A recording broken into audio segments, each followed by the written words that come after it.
With Mindfulness and Wisdom Together. Meditation Instructions by Venerable Ajahn Chah from a retreat that he led at the Insight Meditation Society in Massachusetts, America. Sitting meditation and making the mind peaceful, you don't have to think about too much.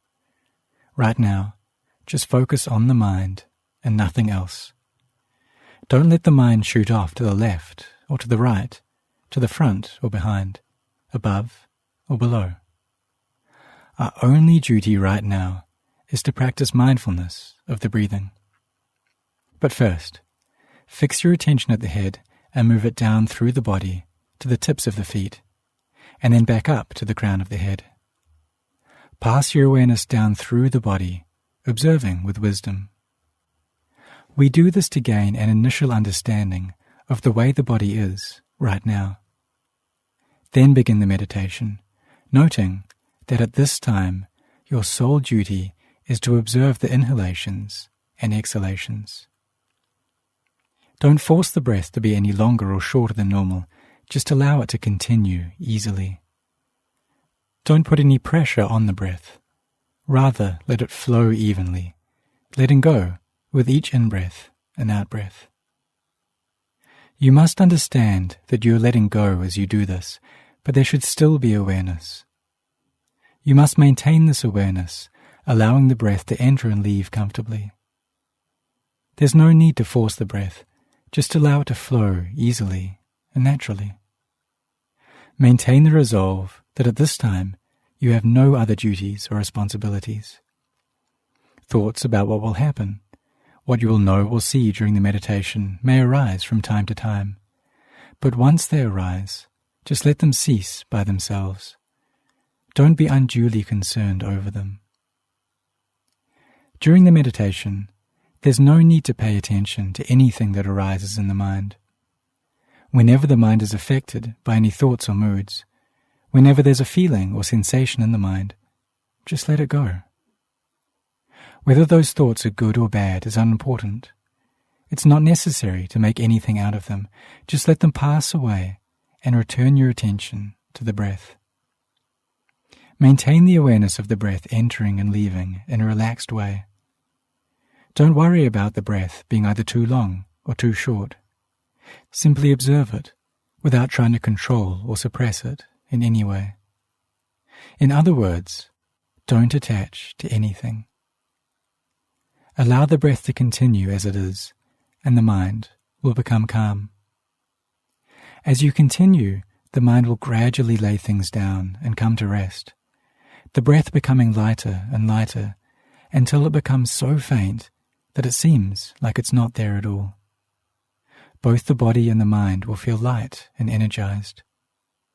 All that will remain will be a one-pointed knowing. You could say that the mind has changed and reached a state of calm. If the mind is agitated, re-establish mindfulness and inhale deeply until there's no space left to store any air, and then release it all completely until none remains. Follow this with another deep inhalation until your lungs are full, then release the air again. Do this 2 or 3 times, then re-establish concentration. The mind should be calmer. If any more sense impressions cause agitation in the mind, repeat the process on every occasion. And likewise with walking meditation, if, while walking, the mind becomes agitated, stop still, calm the mind, re-establish the awareness of the meditation object, and then continue walking. Sitting and walking meditation are in essence the same, differing only in terms of the physical posture used. Sometimes doubts may arise, so you must have mindfulness to be the one who knows, continually following and examining the agitated mind in whatever form it takes. This is what it means to have mindfulness. Mindfulness watches over and takes care of the mind. You must maintain this knowing and not be careless or wander astray, no matter what state the mind takes on. The trick is to have awareness overseeing the mind. Once the mind is unified with mindfulness, a new kind of awareness will emerge. The mind that has developed calm is held in check by that calm, just like a chicken held in a coop. The chicken is unable to wander outside, but it can still move around within the coop. It doesn't matter that it's walking to and fro, because it stays in the coop. Likewise, the awareness that takes place when the mind has mindfulness and is calm doesn't cause trouble. None of the thinking or sensations that take place within the calm cause harm or disturbance. Some people don't want to experience any thoughts or feelings at all, but this isn't right. Feelings arise within the state of calm. The mind is both experiencing feelings and calm at the same time, without being disturbed. When there is calm like this, there are no harmful consequences. Problems occur when the chicken gets out of the coop. For instance, you may be watching the breath entering and leaving, and then forget yourself, allowing the mind to wander away from the breath, back home, off to the shops, or to any number of different places. Maybe even half an hour passes before you suddenly realized you're supposed to be practicing meditation, and you think, what am I doing? This is where you have to be really careful, because this is where the chicken gets out of the coop. The mind leaves its base of calm.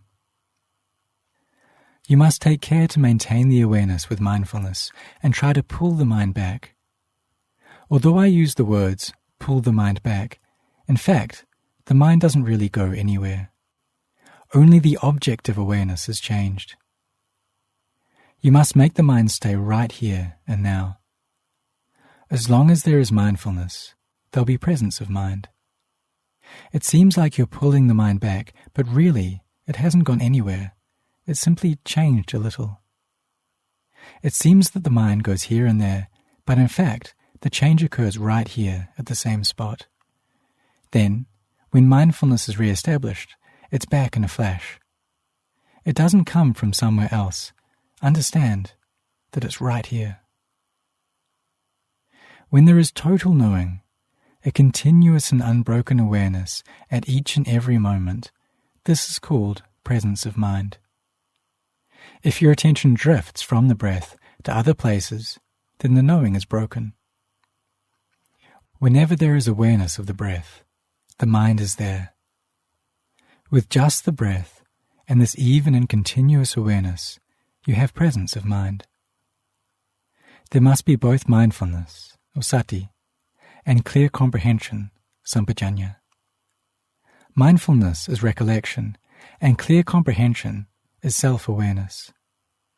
Right now, you're clearly aware of the breath. This exercise of watching the breath helps mindfulness and clear comprehension develop together. They share the work. Having both mindfulness and clear comprehension is like having two workers to lift a heavy plank of wood. Suppose there are two people trying to lift some heavy planks, but the weight is so great, they have to strain so hard, it's almost unbearable. Then another person, imbued with goodwill, sees them and rushes in to help. In the same way, when there's mindfulness and clear comprehension, then wisdom will arise at the same place to help out. Then all three of them support each other.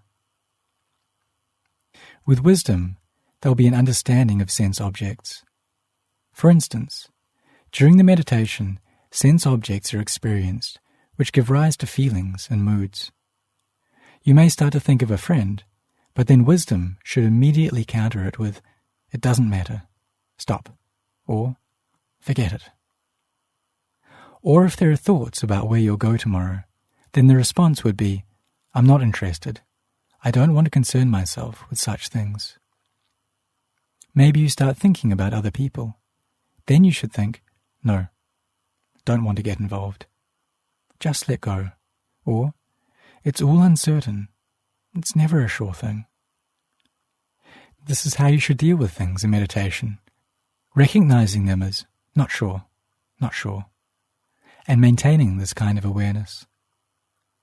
You must give up all the thinking, the inner dialogue and the doubting.